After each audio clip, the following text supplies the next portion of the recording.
First of all, our speaker is actually from a former national coach, Ismini Zoirou.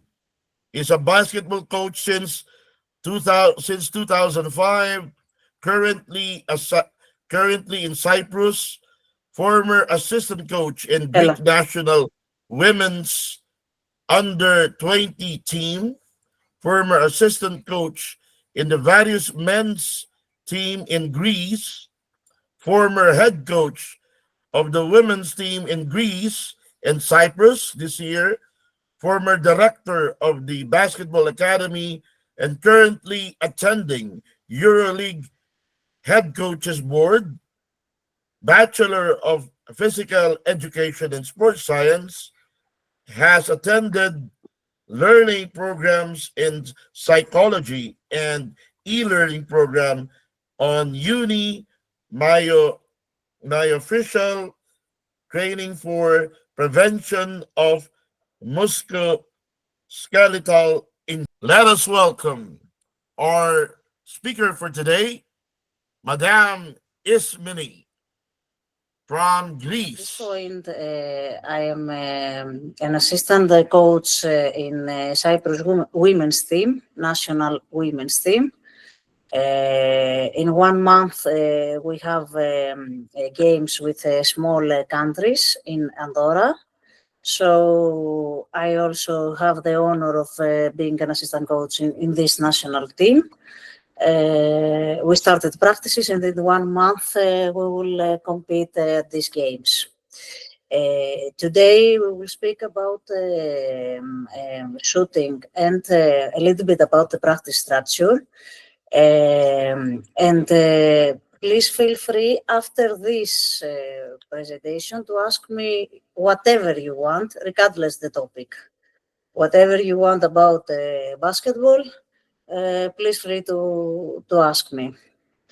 Okay, one moment. I have now to go to the presentation. Let's speak a little bit about shooting. It's one of the most and maybe the most important element of basketball because scoring is the goal of the game.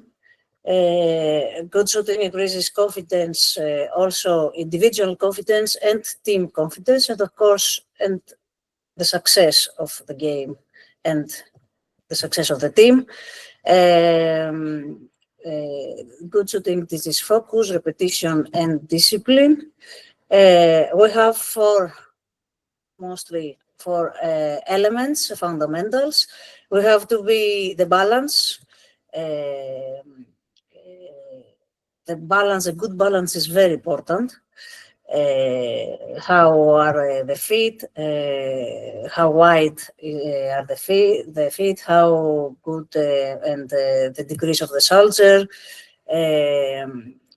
The eyes, the focus on the target. Of course, the elbow that has to be under the ball, has to be aligned with the basket. And finally, the follow through, the finish, how it's the finish. We have to follow the ball, the shooting, everything, not only the wrist, everything has to be relaxed. We have to be relaxed when we shoot. You can see in this photo that everything is 90 degrees, everything. So the line of the shoulder, of everything. We have to be, the body has to be in line. Four main types of shooting are the free throw shot, the jump shot, the hook shot, and the layup. So the key factors that influence the shooting efficiency.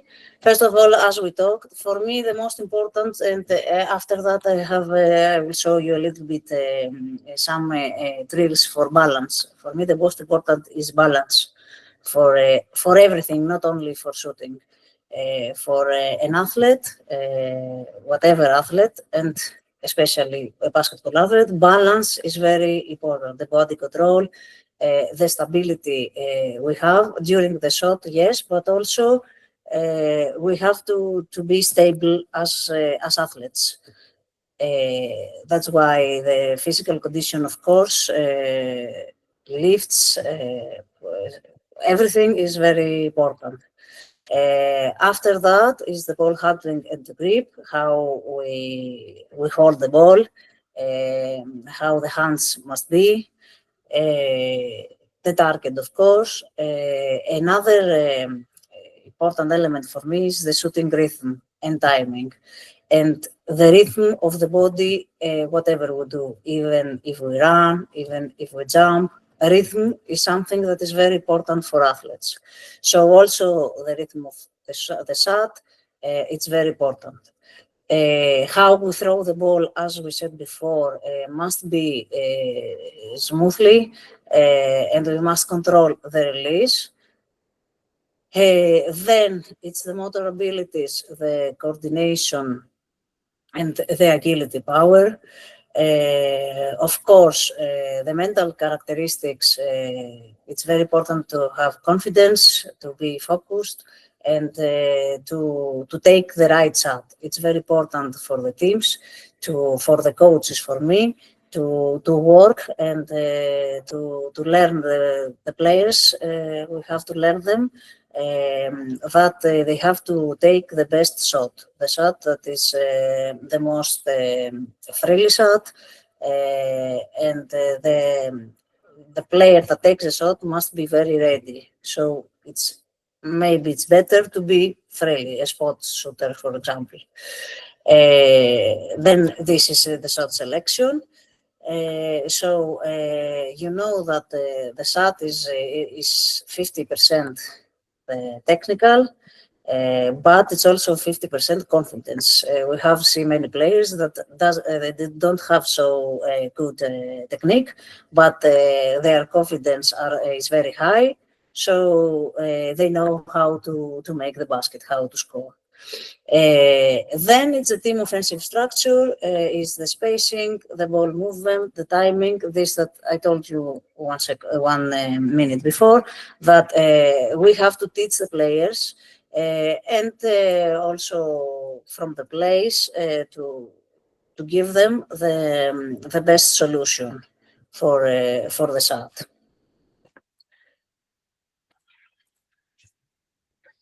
So,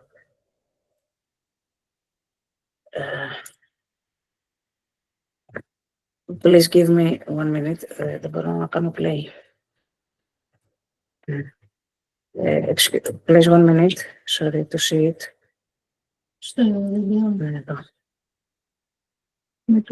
Αυτό δεν είναι πλέον.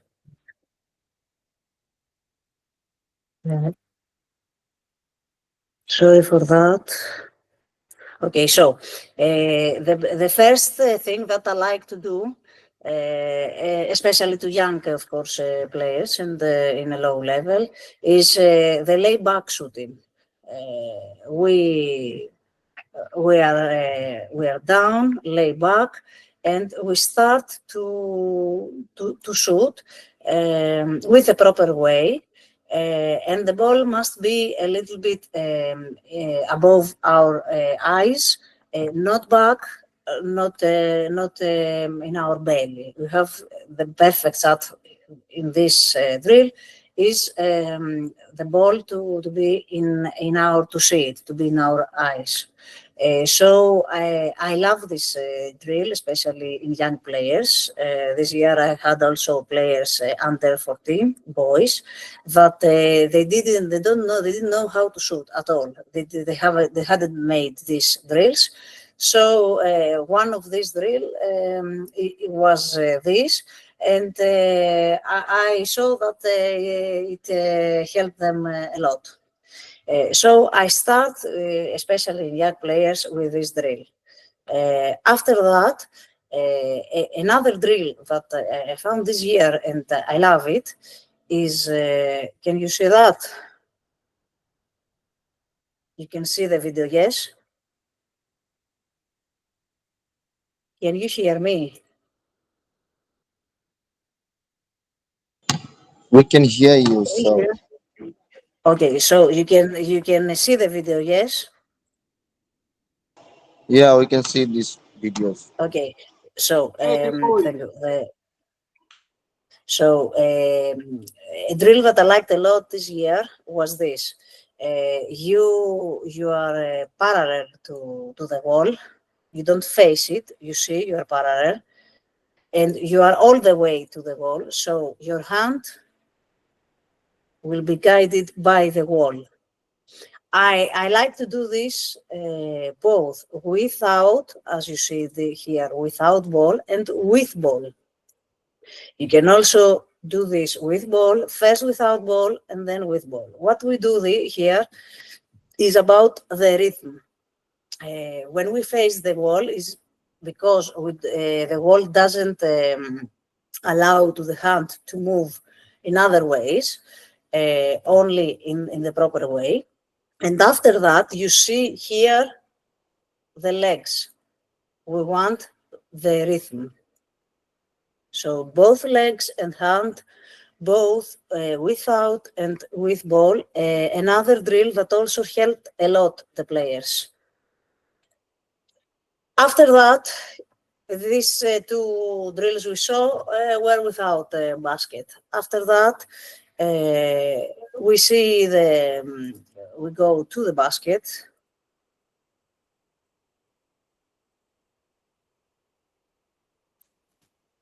We go to the basket. These were videos, but I don't know why I cannot find the play to show to you. So this is a video. You go very close to the basket, and with one hand, we begin to form the shooting. We did the previous two drills, and then we go to the basket to form the shooting with one hand. Again, it's not only about the hand, it's also about the legs. So we bend the legs and then we go up all the way, both legs and hands, to finish to the basket without jumping. This drill is without jumping, is only about bending the knees, and then we go up to shoot without jumping. That's why we're very close to the basket. Unfortunately, I cannot show you the video as I told you, but if someone is interested, I can send you the link afterwards to see it, how this works. Then, after this one hand shooting, for me personally, this is a structure that I choose. Everyone can choose another structure. So I do this with one hand, and then a little bit back, from 2-3 steps back from the first drill with the hand, with the one hand. We start to shoot again, but now with both hands, the proper shot that we do, but static, again, without jump.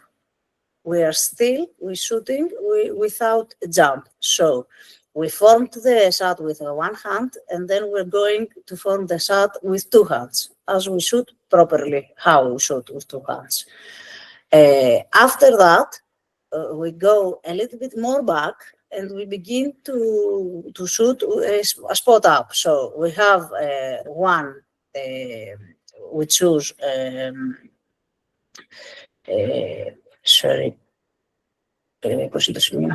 we choose somewhere to shoot, and a point to shoot, and we make, for example, 10 shots, and then we change players. After that, we choose another spot. Then we do as many 10s as I prefer to shoot the player to make 10 shots and then to change players. After that, or before that, you can choose, because the third, as you see here, the third drill is again a little bit close to the basket, let's say at 3 meters, for example, 4, not wider. We do 3 little jumps, 2 little jumps with the ball. We hold the ball without shooting first. So we do 2 little jumps, and in the third jump, we shoot. So this is a bigger jump, like a jump shot, and we shoot. We learn by this. We learn the rhythm, and we help the jump shot, because as we know, the jump shot, especially in the beginning, in the younger players, it's a little bit difficult. They prefer to shoot without jump, so, or a little bit jump. So we have two little jumps in order to help them, to show them how we do this, how we leave the floor and we go up. And in the third jump, that is bigger, is the jump shot. So I also like a lot this drill with the jumps. Before or after that, you can change the how you do these drills. So another drill is that we main static, and we will shoot with jump shot, but static, we don't move. But before the jump shot, we made 2 dribbles. First, with the right hand, for example, we do 2 fast dribbles where we are, and then we grab the ball and we shoot. And then we change hand. This drill, where it helps. It helps that after in order to do the dribbles, we must bend. We must be lower. So we will take then the ball to shoot it from a lower point. And this is how we make the shot. We must to lower, to bend, and then to go up. So this drill with the 2 dribbles helps a lot at this point, to bend, to lower our body before we go up and we make the jump shot. Then we can shoot again in the same at the same spot, but a little bit we move. We make a little bit running, even with coach pass, even with a teammate, a pass of a teammate. And lastly, we must make some shots with movement. Even we can move backwards and forward, or lateral moving, right and left.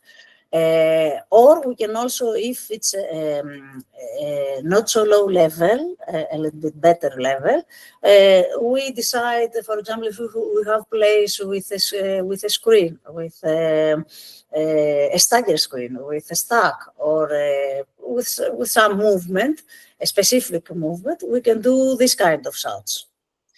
Again, this is a video. Unfortunately, I cannot show it to you. I don't know why. I like a lot, as I told you. I believe that one of the most important elements in shooting is the balance. So I can send you, if you want, this video, or as you see it, that it writes balance shooting drill, you can find it is from Alan Stein. You can find it in YouTube.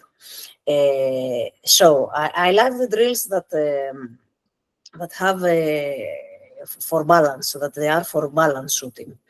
These are different drills. There are many. You can find many drills in YouTube or wherever you want. With one, for example, as you see here, Alan Stein, you can rise your 1 foot. So if we rise our 1 foot and it's not on the floor, we have only one foot to stand. So this is a balance drill, and we can shoot like that, not from where Alan Stein is, a little bit closer, because it's a difficult drill. So we rise 1 foot and then we shoot with the other foot. The second drill, for example, here is that after we raise the foot, we go with our hands, with a ball, to touch the floor. So this foot is down, as you see it, but this foot, it's parallel to the floor because our core, the upper body, is down, goes down to find the floor. So we go down, the RDL, we say this drill in the physical condition.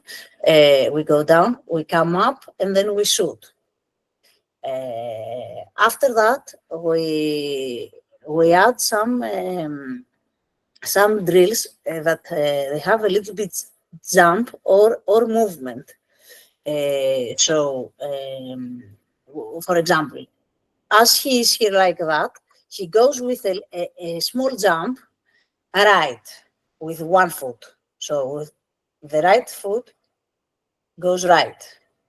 And then he comes back with left right foot. And then he makes the shot. You can do this also not only lateral, right or left, but diagonal. Here, back, you can go back with one foot, go there with a foot, come back with left, right, and then shoot. And then you can change again the direction.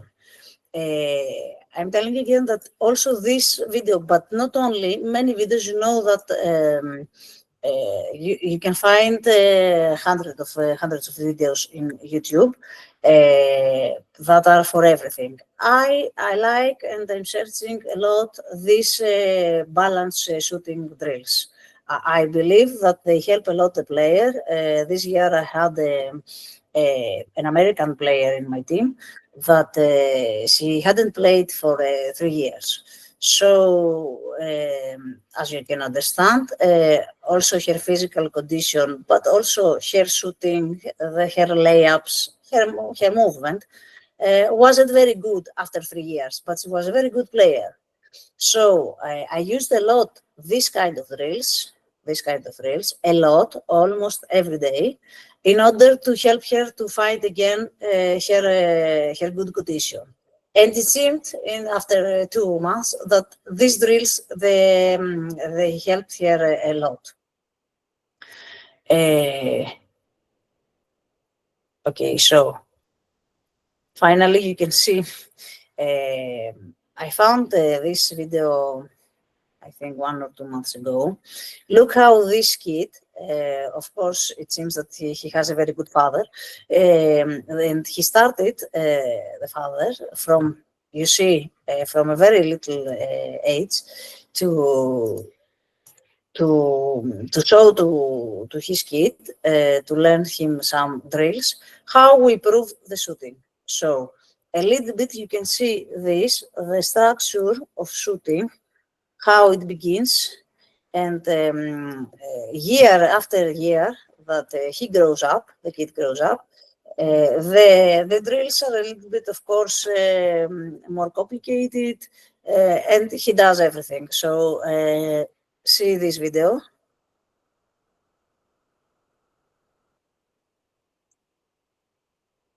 See, because he's very young, and so he's shorter, of course. If we don't have a proper basket, a lower basket for young kids, we can start by this, by kneeling and do the one hand forming shoot like this. And then, if you see, we have seen until now 3 or 4 drills that all of them are without a basket, only to form. Look how he learns to have the feeling of the ball and how the wrist must be. You see here that the wrist must be bent. We must bend the wrist and the ball is above. We must bend the wrist. Everything is the legs are shoulder width, in the width of the shoulders, maybe a little bit more wider, but a little bit. Then you see how this is his soldier, his wrist. So with this, you see this. You see that he learns how everything must be aligned. This you can do it. You will see it in the Einstein video that I couldn't show to you. You turn. You have the basket at your back, and then you turn. As imagine that the wall is the basket. So let me show you again. You turn, and then you shoot. You can do it also, as you can see it here, without basketball, without a basket. And then you can go to the basket, and with the ball, you can do this. You turn, and then you shoot. It's good if you do it without a basketball in order to see how your body works, to have it in line. You see that. Again, you see that many of the drills that he does before, because he's young, we can see that. And of course, his strength is not as it has to be. So first of all, he learns how to do everything without the ball, because it's easier, and without the basketball, without the basket, because it's easier. We here we learn to do right things without something distracts us, and the basketball or the basket is something that distracts us. So our focus, he learns how to focus in the important things without distractions. Look, after so many years, 3 or 4 years that he's learning how to shoot, he still does these drills. Without basketball, to learn to control his body.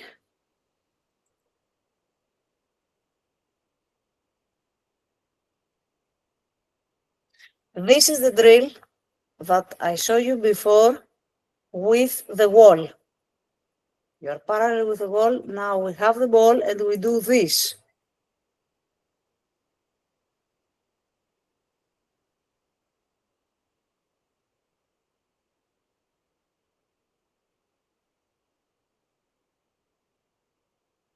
And after all these years and all these drills, you can do it also when someone is growing up, when it's 15 years old, 18. We never stop doing these drills.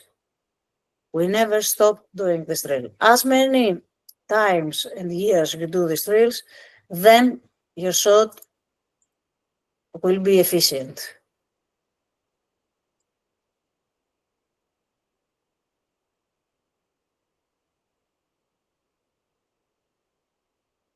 You can see how good he's shooting. Although he's young, he's in a game mode. He's guarded by the defense, but he shoots very well. At this point, I want to tell you that the perfect shot doesn't exist. If we have 10 players or 50, 100 players, everyone make the shot different. Everyone. We cannot find 2 players to have the same shot.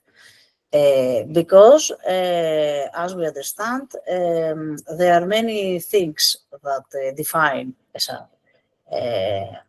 Physical characteristics, how good he has prepared himself or herself with lifts, with physical conditioning, with all of this. The main thing is to keep some of the things that they have to be done. You see that, for example, the 90 degrees of the hand or the shoulder, okay, we have to, as we can, to keep this. But if, for example, it's not The hand is not right, but it's a little bit inside. But the legs are okay. They work in the right as they should work. So this means that the legs will help more the shot to be efficient, for example. And then also I'm telling you about the confidence that it's very important. There are many, for me, especially younger ages, but not only. The shot is something that we have to work it very, very much. Okay, of course, everything is important, passing, dribbling, jumping, physical condition, cooperation, everything is important. But as we know, the shot it's the most important thing in basketball because you have to score. And if someone learns to shot, it's not the good way in wrong. He or she learns it wrong. Then it's very difficult to fix it. I have seen this many years. I have met with players for example, at their 20s that they have learned to shot not in the right way. And you know that when we are growing, it's more difficult to change something. If we have learned something with one way, it's very difficult to learn it with another way, with the right way. So it's very, very important. Don't forget this, that you have to learn the players to shoot with the right way. First of all, teach it how it's right, and then make many, many, many repetitions, as many repetitions as you can, in the day, in the week, in the month. It's very important, you know, that when we repeat something many times, but many, many times, then the body learns to do it automatically. So teach it with the right way and then repetitions.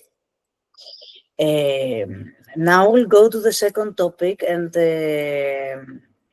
if you agree, we will. If you want something to talk, we will, and with questions, we will do it at topics. So let's see then now how we structure, how we prepare, how we structure the practice. The goal of the practice, we must improve the individual and the team performance. We must build the physical conditioning and mental toughness. We must implement game concepts in controlled environments. And we must foster communication, discipline, and leadership. Of course, as we divide the practices, you know, the macro goals and the goals of 1 week, of 1 month, of the year. But let's see about the week. So in the week, even if we have game or not, we must improve the physical condition. We must work on the physical condition of the players. We must improve the players individually. All the things that they have to do it individually: passing, shooting, dribbling, physical conditioning, defense. We must do this almost the individual practice almost every day. Every day we must choose something for the main things of basketball. So, for example, in one day I choose the warm up to be with layups, for example, or to have more dribbles in the warm up, or the drills after the warm up, the skill development. We cannot do everything in a day. So one day you may choose that we will pass more, or another day that the ball handling is more, or the shooting, or the layups. It's not, you cannot do this every day because you have to do more things. We have to do the tactics. We have to do the conditioning, the physical conditioning. So this, let's say that we have 1 hour and 30 minutes for a practice. 10, 15 minutes, it's the warm-up. The warm-up and the activation. The activation that says the mini buds, for example, skips, or the core activation, you have to activate the core, the upper body, the shoulders, the hands, and you have to activate the legs. So you can use mini buds, for example, here in the national team of Cyprus, that I'm responsible for this activation. We have 4 or 5 stations. We have mini bands for the hands and the shoulders. We have mini bands for the legs. We do the core activation without mini bands. And we also have a station that is about balance, because as I told you, balance is very important. So we also have a station about balance. Because the players were now in, for example, in the first week, and they are very tired. So we have foam rollers. And we also added a station with foam rollers. Foam rollers can help a lot the body to recover fast or more fast. If you ask me, okay, but why we do the foam rollers in the beginning? It's from recovery. It's not about recovery only, it's about activation. We activate faster the muscles with a foam roller. So if you can, and if you have this possibility, it's better before the practice, before you go in the court, to make some drills with to activate the body of your players with mini buds if you have, or without. You can do it, just activate the core, for example. So just make a little bit skips. This is before you go in the court. So we did the activation, and we go in the court to make a little bit warm up by running. We can do a little bit handling, shooting, or layups. We prefer to use the entire court, but if you can also divide it in half and half. But your players have to move. The warm-up is about the moving. It's about to activate the body, also with moving. So activation before the practice begins, then warm-up with shooting, layup, whatever you want. Again, you can find a lot of drills for that. And then we have the stretches. We do the stretching. That for some years now, we prefer dynamic stretching, of course, because if you do it static before the game, the practice, then the body that is starting to move, it stays still. So this doesn't help the body. The body must be warm. So when you start to move, you have to keep moving. So the last years we used dynamic stretches and a little bit running again without ball now after the dynamic stretches. And in my teams, I like, because the players like this, for 1-2 minutes to have the static stretches, because the players want this. They feel better if a little bit the stretch more static, but only max 2 minutes, because as I told you, the body cannot cool down. So we finished the warm up. We made the stretching, a little bit water, and then we begin the main practice. First of all, it's more common that you can also add the skill development in the warm up if you want. I prefer to do the dribbles, the ball handling in the warm up. And sometimes in the beginning of the week, for example, you can do the skill development after warm up.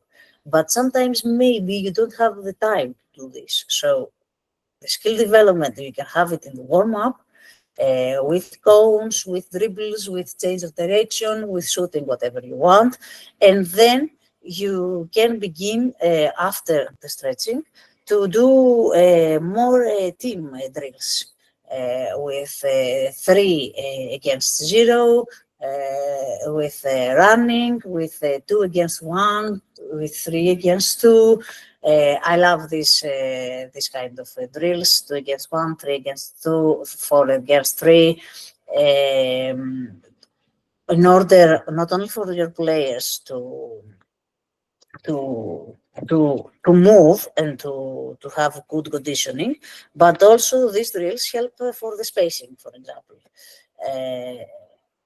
You give specific directions to be wide, to run wide, to have spacing, to cooperate, the timing. You can do this kind of drills here. I prefer the conditioning that will be after, so is the stretching, is 1 or 2 drills individually, or I prefer team drills for skill development, as I told you, some 1, 2 drills, and then you can do the conditioning. The conditioning, you can do it with or without ball. In my opinion, both. We need both. For example, many coaches said that okay, the players will get bored, so we'll have the condition only with the ball. But if we see a game of 40 minutes, the player has the ball 5 to 7 minutes from 40. Mostly is the movement without ball.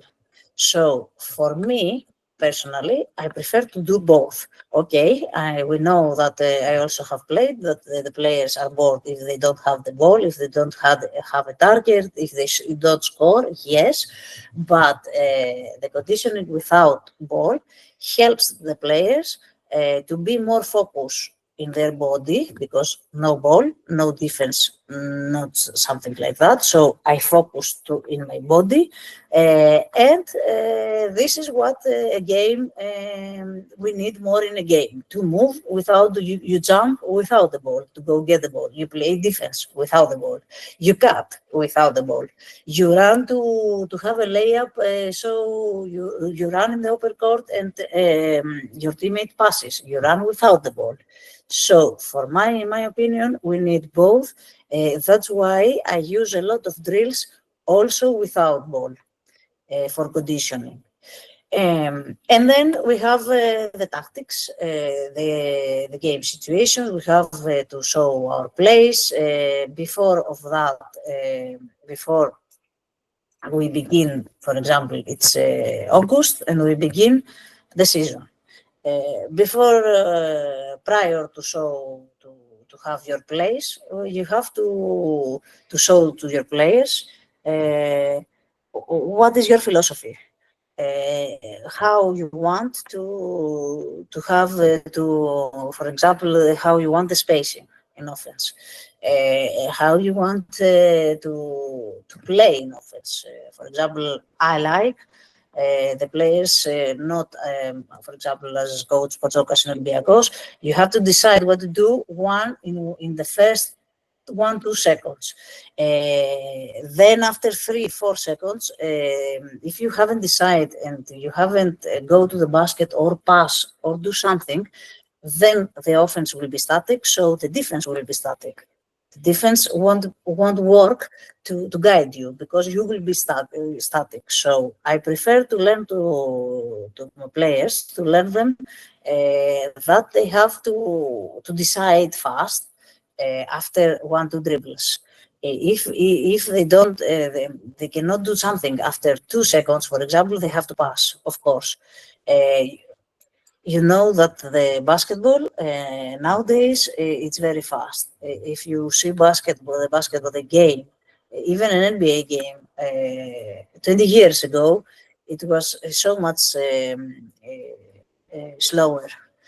Now it's fast. So you have to teach your players, whatever level you are, that they have to do whatever they have to do fast. They have to use their teammates, or okay, if you can go to the basket, go. But if you don't go to the basket, you have to do something. So you have to use your teammates. So first of all, what I want to learn my players is that they have to decide fast, to move the ball fast, that they have to move fast also without the ball, that the ball has to change sides. You cannot play 15 seconds in the right side or 15 seconds in the left side because the defense adjusts. So first of all, you have to do that.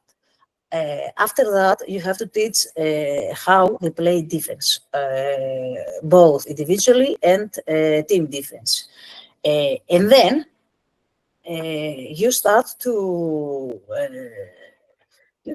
have your plays with your philosophy that a little bit you have shown to the players. As we are close, we go close to the games. We have to do more tactics and less physical condition and individual. This doesn't mean that you don't do this, that you don't improve the skills of your players or the physical condition of your players. This doesn't mean this.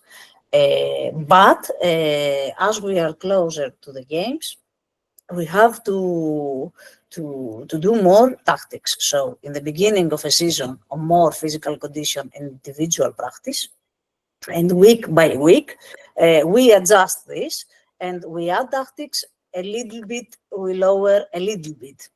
That's why the days are not the same. So if we say that a week it's from Tuesday to Saturday, for example, and the game is on Sunday, Tuesday, Wednesday must be more physical conditioning and individual. And then after that,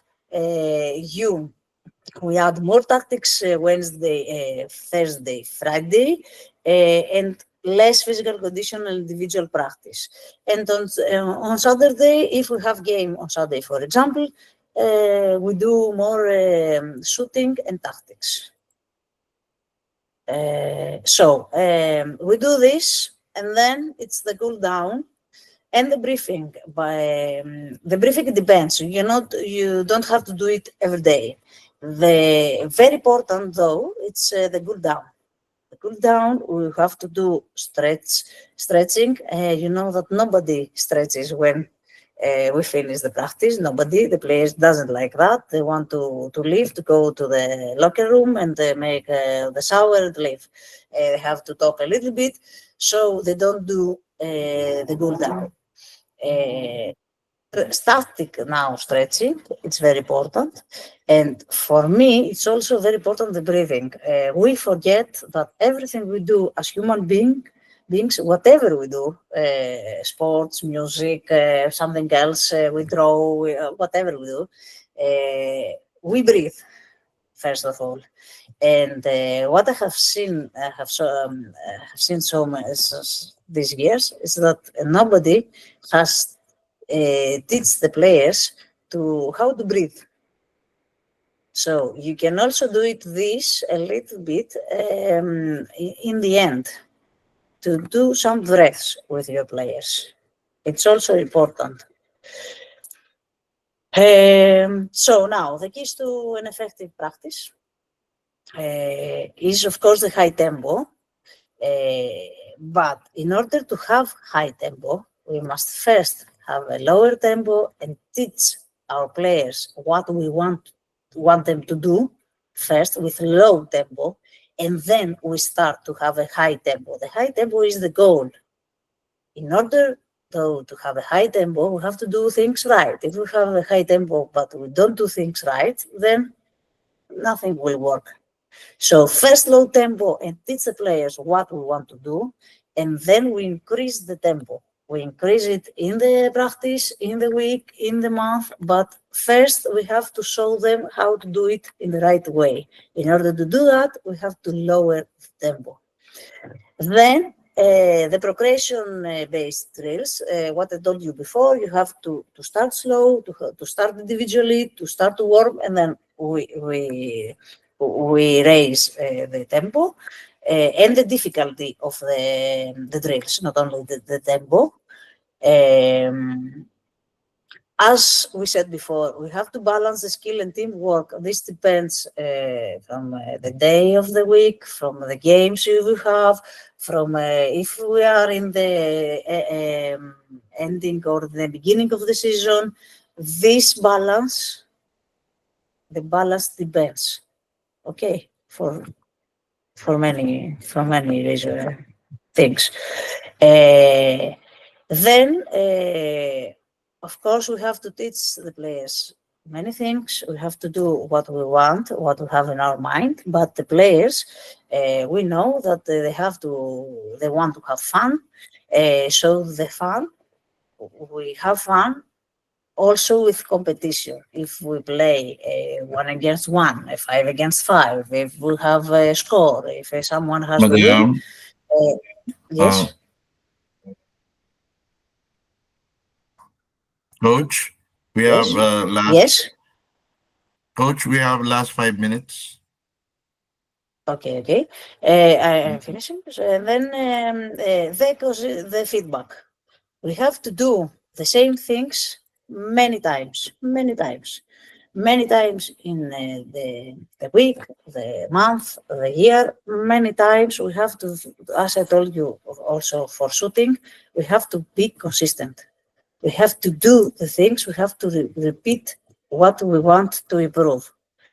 If we repeat it many times, then we will improve. If you don't repeat the things you want to improve, then you won't improve. Okay, so that's all.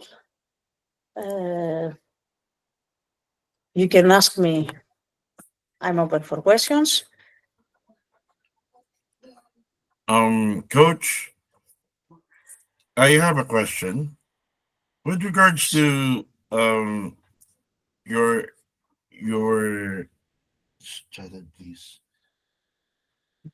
Your teaching on the point guard and the forward. Okay, since they are kids, how do you identify them since they are still kids below 12 years old? For me, until 12, 12, 13, max 14, everyone has to do the same, because we have seen many times, many situations that in the beginning, for example, there is a 10 years old kid that is very tall, and they don't teach him or her to be a guard. But after a while, she or he stops growing, and he has to play guard, and he doesn't or she doesn't know how to do this. So for me, until 12, 13 years old, everyone has to do the same. Everyone has to know how to be a guard, how to dribble, how to pass, how to go one-on-one, how to be fast, how to go to the basket, and also a little bit after 12, 13, how to play to the low post, for example. But until an age, for example, 15, 16 years old, for me, everyone has to know everything. So you don't identify for someone to play where to play until this age. It's wrong for me. You identify it after 14 years old, where then you can see, for example, someone is taller, someone is shorter, someone is bigger, someone is more stronger, someone has better salt, for example. Then after 14 years old for me, and also it's a little bit early, but let's say 14, 15, after that you identify, and with this, first of all, of course, the how tall and big and strong, and after how are the skills.